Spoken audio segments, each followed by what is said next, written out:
The real reason Cleopatra died. They found her dead in a locked room. No wounds, no signs of struggle. The two women who served her, also dead, and on her arm, two tiny marks. The Romans called it a suicide. They closed the case within hours, and for 2,000 years, almost everyone believed them. But here is what they never told you in school. The snake was never found. Not in the room, not in the palace, not anywhere. Now, before we go any further, I want to ask you something, and I genuinely want you to answer in the comments because historians have been fighting about this for decades. Do you think Cleopatra killed herself, or do you think she was murdered? Hold that thought, because by the end of this video, your answer might completely change. Let's go back to the beginning, because the version of Cleopatra most people know is almost entirely a Roman invention. She was not Egyptian by blood. She was Macedonian Greek, a descendant of Ptolemy, one of Alexander the Great's generals who seized Egypt after Alexander died. But here is what almost nobody knows. Cleopatra was the first ruler of her dynasty in nearly 300 years to actually learn the Egyptian language. Every pharaoh before her ruled Egypt without bothering to speak to its people. She learned Egyptian, she learned Ethiopic, she learned Hebrew, Aramaic, and several other languages. Ancient sources say she spoke 9 languages total. This was not a woman who stumbled into power. This was a woman who prepared for it obsessively. She took the throne at 18 years old, in the middle of a civil war against her own brother. She was ousted, exiled, and declared an enemy of Egypt before she was 21. And then Julius Caesar arrived. Now here is the part the movies always get slightly wrong. Cleopatra didn't seduce Caesar because she was desperate. She made a calculated geopolitical move. She had herself smuggled into the palace, rolled inside a carpet, or, according to some accounts, a linen sack, and presented directly to the most powerful man in the world. Caesar was 52, she was 21. And within days, she had an alliance that would restore her to the throne.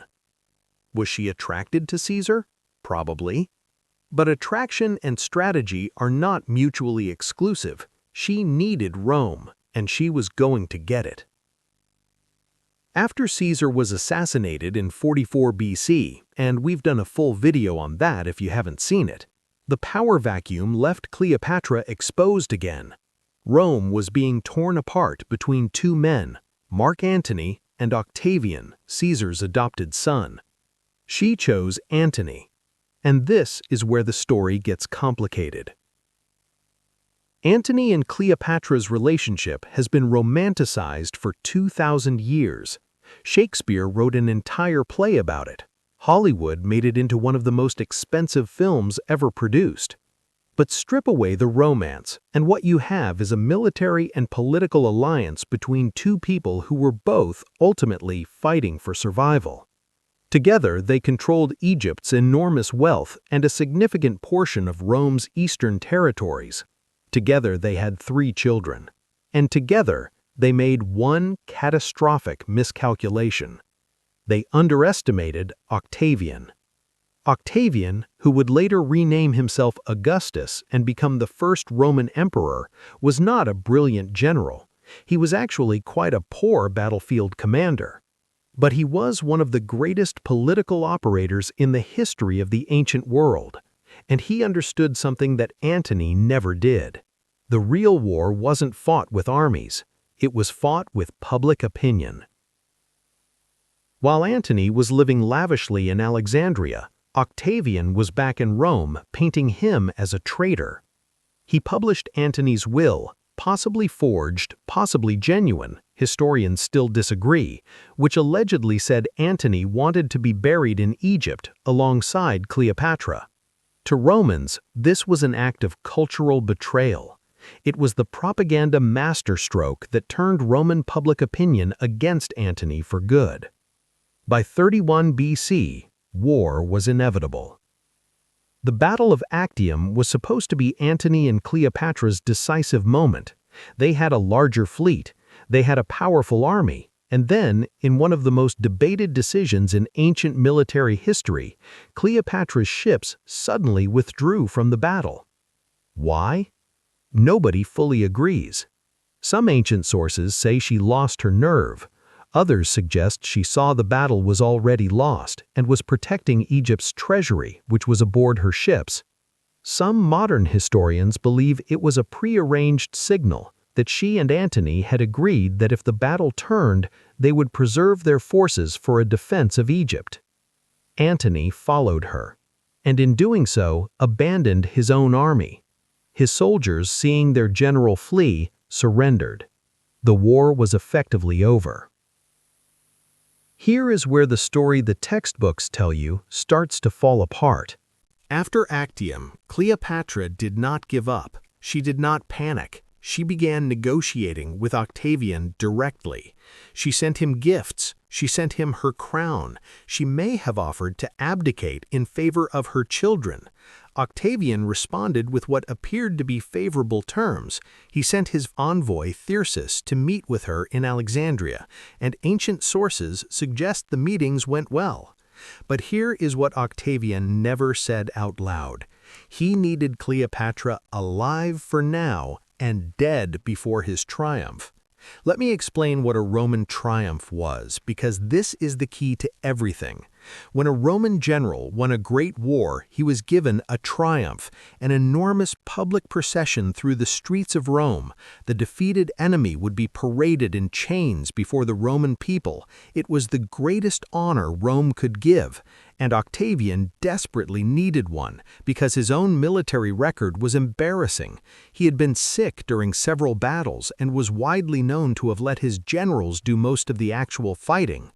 Cleopatra was his prize. She was the queen of Egypt. Parading her in Rome in chains would make him look like the conqueror of the greatest civilization on earth, and Cleopatra knew it. Ancient sources, including Plutarch, writing over 100 years later but drawing on first-hand accounts, tell us that Cleopatra made her position very clear. She was not going to walk in chains through Rome. She had seen what happened to other defeated rulers. She had seen what happened to Vercingetorix, the Gallic chieftain who was paraded in Caesar's triumph and then strangled in a Roman prison. She would die first. Octavian knew this too, and so a strange game began. Octavian wanted her alive long enough to transport to Rome. Cleopatra wanted to die on her own terms in Egypt as a queen, not as a spectacle for Roman crowds. Antony died first. He received false news that Cleopatra was already dead. The source of this story, and whether Cleopatra sent it deliberately or whether it was a rumor, is another debate historians haven't resolved. And in despair, he fell on his own sword. He didn't die immediately. He was brought to Cleopatra and died in her arms. After Antony's death, Octavian took control of Alexandria. Cleopatra was placed under guard, but notably, she was not imprisoned in a cell. She was kept in her mausoleum, the tomb she had built for herself, with her attendants and her belongings. Octavian met with her personally, and here, in this meeting, we get one of the most telling details of the entire story. According to Plutarch, Cleopatra showed Octavian an inventory of her treasures. One of her treasurers then accused her of hiding items. Cleopatra flew into a rage. She reportedly attacked her own treasurer physically, screaming at him. But then she turned to Octavian and explained herself with perfect composure. She had held back certain items as gifts intended for Octavian's wife and sister to encourage their goodwill toward her. Think about what this tells us. This is a woman who, days after her lover died in her arms, with enemy soldiers at her gate, is still playing the diplomatic game with precision. This is not a woman who is falling apart. This is a woman still fighting. But something changed. According to the accounts, a Roman officer named Cornelius Dolabella, who apparently had some sympathy for Cleopatra, secretly warned her that Octavian was planning to transport her to Rome within 3 days. 3 days. And then, within those 3 days, Cleopatra was dead. The official story, she had an asp, an Egyptian cobra, smuggled into her inside a basket of figs. She applied it to her arm, she died. Her 2 attendants also died, and the snake was never found. Now, let's talk about what the official story requires you to believe and why several serious historians no longer believe it. First, the snake problem. An Egyptian cobra, the asp of ancient accounts, is a large snake. We are not talking about something you slip into a fig basket without anyone noticing. The Romans had guards on Cleopatra's mausoleum. The idea that a large, venomous snake was smuggled past armed soldiers and then vanished without a trace has always been the weakest part of the story. Even ancient writers noted the snake was suspiciously absent. Second, snakebite is not that clean. Death from an Egyptian cobra is painful and prolonged, and it causes visible physical symptoms: swelling, discoloration, distorted features. Ancient sources describe Cleopatra as looking peaceful in death, as if asleep. This is not consistent with cobra venom. Third, 2 attendants also died. If Cleopatra had one snake and wanted to die alone, why are 2 other women also dead? The snake would have needed to bite all 3 of them without escaping, or they each had their own method. The official story gets complicated very quickly. So what did the German historian Christoph Schäfer propose in 2010 after working with toxicologists? He suggested that Cleopatra used a mixture of poisons, hemlock, wolfsbane, and opium, that would have induced a peaceful death consistent with the ancient descriptions, and that could have been easily obtained and concealed. No snake required. But here is the theory that should make you sit up straight. What if Octavian had her killed? Think about the problem he faced. He needed Cleopatra alive for his triumph, but she had made absolutely clear she would kill herself before allowing that. He couldn't watch her every second. She had already attempted to starve herself to death under guard. Octavian had to threaten to harm her children to make her eat. The woman was determined. What if Octavian made a calculation?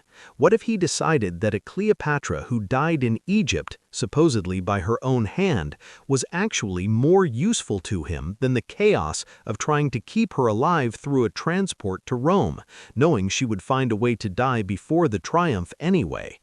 A dead Cleopatra, mourned as a tragic queen who chose death over humiliation, was a much cleaner ending than a Cleopatra who starved herself on a Roman ship, or died badly in front of crowds, or survived to become a martyr figure.